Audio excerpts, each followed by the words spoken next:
Исәнмесез? Юаннар көзгесе дигән сәхифәне башлап җибәрәбез. Юан газеталар, ягъни атнага бер чыга торган калын газеталарның соңгы саннарында нәрсәләр язганнар икән соң? Минем кулымда Мәдәни җомга газетасы. Ул атнага чыннан да бер генә чыга һәм башка калын газеталар кебек үк 24 биттә. Бу газетадагы хәбәрләрнең, мәкаләләрнең без сайлап алабыз татар милләтенә кадерле булганын, Бөтен дөнья татар конгрессының эшчәнлегенә бәйләнгәннәрен сайлап алабыз. Һәм татар җәмәгатьчелеге Татарстанда яшәсә дә, башка төбәктә яшәсә дә һәм бүген яки бер атнадан соң да кызыксынса, шушы мәкаләләрдән, шушы газетадан таба торган әсәрләргә игътибар итәбез. Мәдәни җомганың бу 10 август анында милләт турында башта Жан авазы дигән мәкалә язылган. Бу безнең Татар конгрессының интернет сәхифәсеннән алынган мәкалә монда кулланылган. Аны үзегез карарсыз. Шактый кыйммәтле. Шул ук милләткә бәйләнгән әйбер гасырлардан килгән әманәт, Фуат Уразай, беләсез инде. Менә шушы дәүләт думасында кабул ителгән карарлар, андагы депутатларның милләткә мөнәсәбәтләре турында тагы бер гасырлардан килгән әманәт дигән мәкалә бар.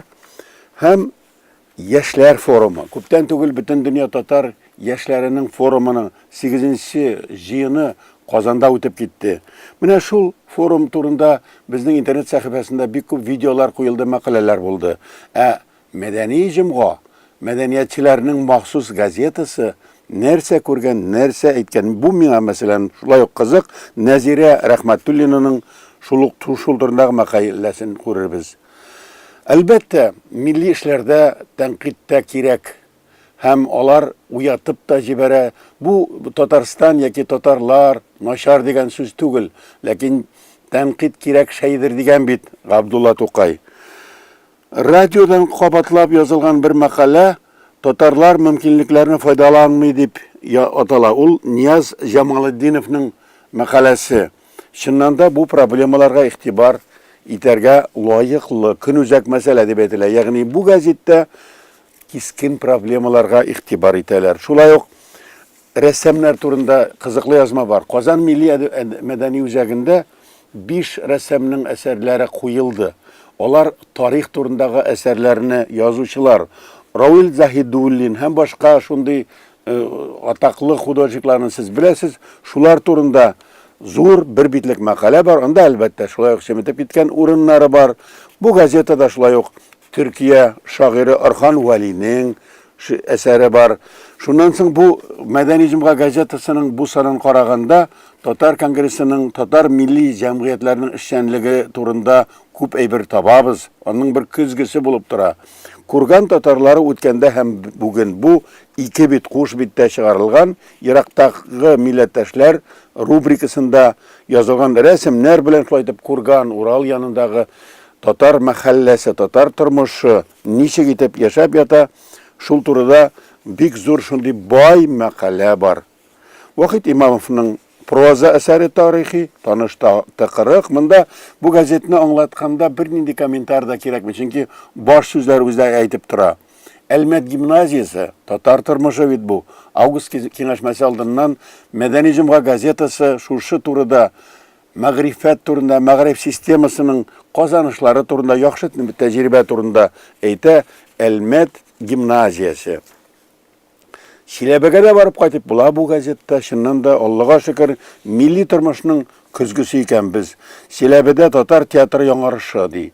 Татар театрының без Уфада, Казанда, Орынбурда эшләгәнен беләбез.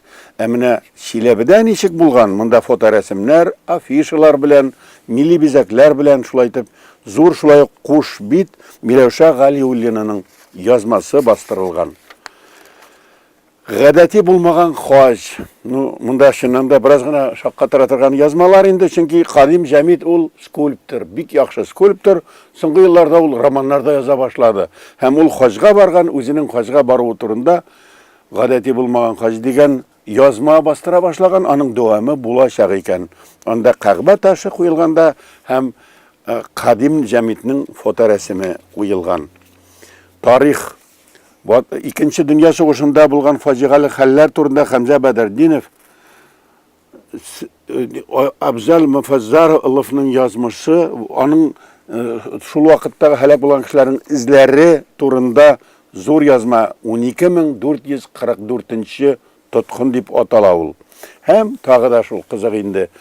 Беләсез, күптән түгел булды дин әһелләренең форумы Казанда.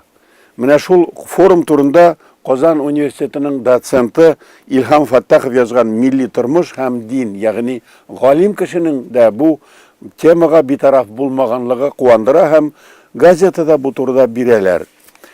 Татарларның ике канаты дигән язманы Инера Сәфәргалиева Франциядән җибәргән. Тагы татарлар, Франциядә булса да татарлар ике канат турында мин инде тасвирлап тормыйм, игътибар итегез бу язмага.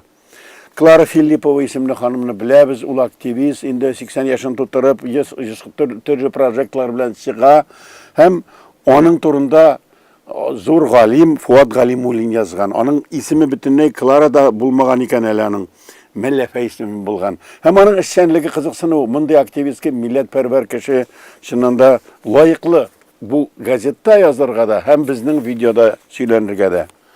Хәзерге милли тормышта кеше хукуклары турында, безнең шушы үзебезнең хукукларын файдалану турында язмалар кирәк. Кызганычка каршы мондай оешмалар да, эшлеклеләр дә аз очрый. Әгъзам Фәйзрахманов кешелек хукуклары дигән мәкалә бастырган шул турыда.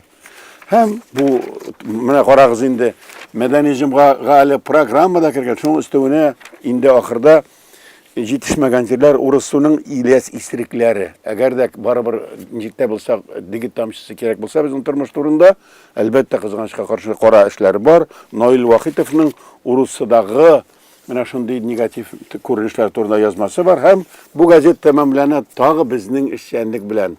Печән базары дигән фестивальне Татар конгрессы һәм яшьләр форумы үткәрде августның 5-ендә Шәрекүл буендарында. Менә шул Печән базары хикмәтләре репортажда күренә. Анда 6 рәсем куелган һәм кечкенә репортаж шул ук Миләшә Галиуллина бар. Шулай итеп, бер газетта күпме милли тормыш сәхифәләре бар.